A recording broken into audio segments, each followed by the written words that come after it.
ಇರಾನ್ಗೆ ಹೊಸ ಸುಪ್ರೀಂ ಲೀಡರ್ನ ಆಯ್ಕೆ. ಆಯತೊಲ್ಲಾ Ali Khamenei ಪುತ್ರ ಮೊಜ್ತಾಬಾ ಖಮೇನಿಗೆ ಜವಾಬ್ದಾರಿ.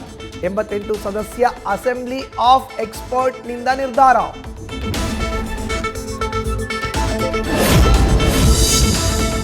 ಇರಾನ್ ಹರ್ಮುಜ್ ಜಲಸಂಧಿ ಮುಚ್ಚಿರೋದ್ರಿಂದ ತೈಲ ಬಿಕ್ಕಟ್ಟು. ಭಾರತದಲ್ಲಿ ಕಚ್ಚಾ ತೈಲದ ಕೊರತೆ ಆಗದಂತೆ ಮುಂಜಾಗ್ರತಾ ಕ್ರಮ. ಕಳೆದ 48 ಗಂಟೆಗಳಲ್ಲಿ ಪೆಟ್ರೋಲ್ ಇಲಾಖೆಯಿಂದ ಕಂಪನಿಗಳ ಜೊತೆ ನಿರಂತರ ಸಭೆ. ಪರ್ಯಾಯ ಮಾರ್ಗಗಳ ಬಗ್ಗೆ ಚರ್ಚೆ.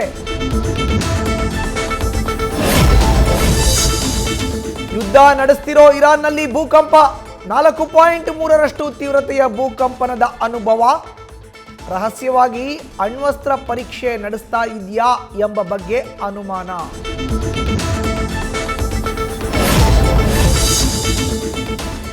ಯುದ್ಧ ಪೀಡಿತ ಇರಾನ್ನಲ್ಲಿ ಸಿಲುಕಿರುವ ಕನ್ನಡಿಗ.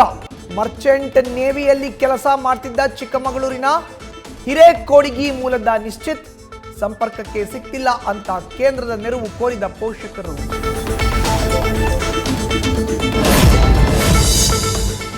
ನಮ್ಮ ಕಲೆಯನ್ನು ಗುರುತಿಸಿ ದೇಹವನ್ನ ಅಲ್ಲ ನಟಿಯರನ್ನ ಅಶ್ಲೀಲ ಅಸಭ್ಯವಾಗಿ ಚಿತ್ರಿಸುವ ಪಾಪರಾಜಿಗಳ ವಿರುದ್ಧ ಸಿಡಿದೆದ್ದ ಕಾಂತಾರ ಬೆಡಗಿ.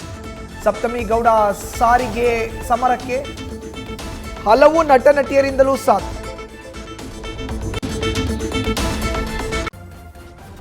ನ್ಯೂಸ್ ಫಸ್ಟ್ ನಿರ್ಭೀತಿಯಿಂದ ನಿಮ್ಮ ಪರವಾಗಿ.